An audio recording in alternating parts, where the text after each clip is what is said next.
Get to know Cheryl Cobb and her amazing new book, 10 Dirty Little Secrets. I'm Cheryl Cobb, Entertainment Manager and author of 10 Dirty Little Secrets, and you're watching The Chandria Show. I am excited to talk to you about your book, Yes. Dirty Little Secrets. Actually, it's 10 Dirty Little Secrets. 10 Dirty Little Secrets. Yeah. Tell me your inspiration for writing this book. Experience. Experience. We don't have enough people that have experience and want to go out and tell. You know, I've been in the business for quite a while, and I've had some good days and I've had some bad days. And I look at how the industry has changed, and these kids, they're coming in and it looks like you could be an overnight sensation because of social media.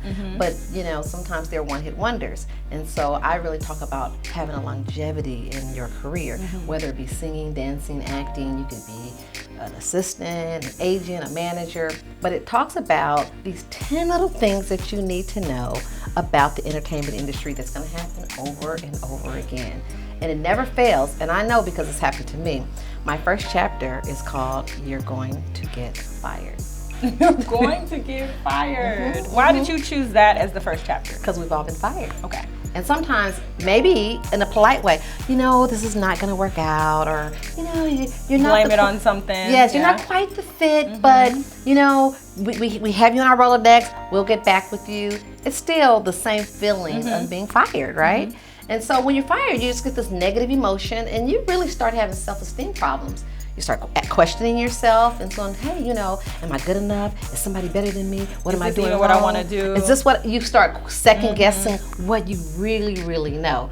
But it's easy because it's easy to get in that headspace because people really are, you know, they when they are chasing this dream, and then somebody just kind of stabs you in the heart, it just feels like it's all over. So I talk about being fired because you're going to get fired, and it's about the recovery, how you recover from being fired, and then there's steps to recovery, and I talk about the emotions and the disbelief, and then the anger, because sometimes you get angry at the person that fires you, and then you start talking. And sometimes that talking can be kind of negative, which is not good if you want to be in the industry. But that's just if you want to recover from it. And you want to recover from that. First job I landed with Luther Vandross.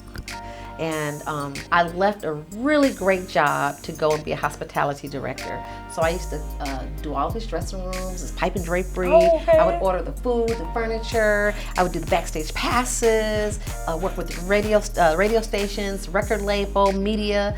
And we would, every night after the show, and he would do world tours.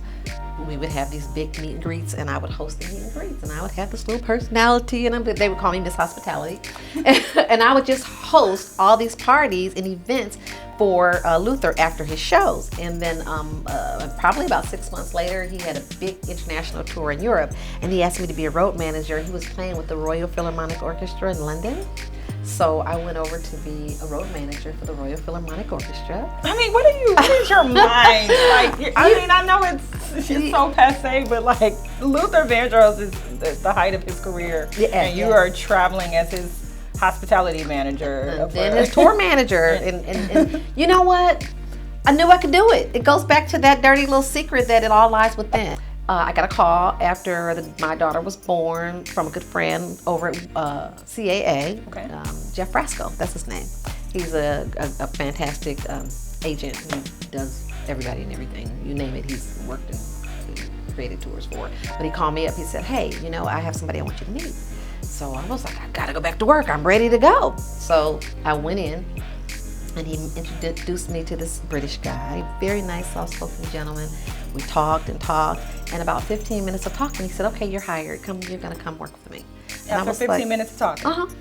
And I was like, okay, well, what are we doing? He was like, I have somebody that I need, I have this show, and it's a new show, and he said, but we just have this young lady that we're looking for a manager for. And I said, who? And he said, Fantasia. And I was like, that's the girl I saw on TV while I was pregnant, and I just had the baby, and I think she's phenomenal. And you're asking me to be her manager. And you asking me to be your manager. That's how it happened. And then I said, okay, now this is what I'm going to do. I'll do that. But really, ultimately, I want to be a producer, and I want to be a producer. Make me a producer on American Idol, and I'll manage Fantasia. So he said, okay. So you negotiated. Yes. Yeah, who am I? But I did it because it all lies within.